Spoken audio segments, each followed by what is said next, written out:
தமிழ்நாடு அரசியலில் ஏதோ ஒன்று எனக்கு தப்பாக தெரியுது.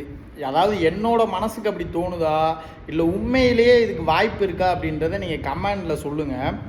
என்னன்னா, நரேந்திர மோடியோட தமிழ்நாட்டில் ரொம்ப க்ளோஸாக இருக்கிற ஒரு 3 நபர்கள் யாருன்னா, ஒன்று டிடிவி தினகரன் அவர்கள் பார்த்தீங்கன்னா ஏடிஎம்கே கூட கூட்டணியில் இருக்கார். அதுக்கடுத்து பார்த்தீங்கன்னா செங்கோட்டையன், இவரெல்லாம் பார்த்தீங்கன்னா நீங்கள் மோடியவோ அமித்ஷாவோ நேர்லேயே சந்திக்கக்கூடிய நபர்கள். இவர் பார்த்தீங்கன்னா டிவிகேல இருக்கார். இதுக்கடுத்து பார்த்தீங்கன்னா நீங்கள் மோடி என்ன சொன்னாலும் ஓகே சொல்கிற ஓபிஎஸ் அவர்கள் பார்த்தீங்கன்னா இப்போ டிஎம்கேல இருக்கார். அது போக டிஎம்கே என்ன சொன்னாலும் ஓகே சொல்கிற காங்கிரஸ் இந்த தடவை இல்லைங்க எங்களுக்கு இவ்வளோ சீட்டு வேணும்னு சொல்லி பிரிஞ்சு போயிட்டாங்க.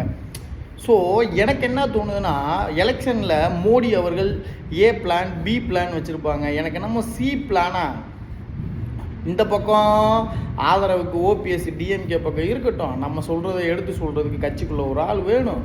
இந்த பக்கம் பார்த்தீங்கன்னா செங்கோட்டையன் இருக்கார், விஜய்க்கு எடுத்து சொல்லி நம்ம பக்கம் இழுக்கிறதுக்கு ஒரு வாய்ப்பு இருக்குது.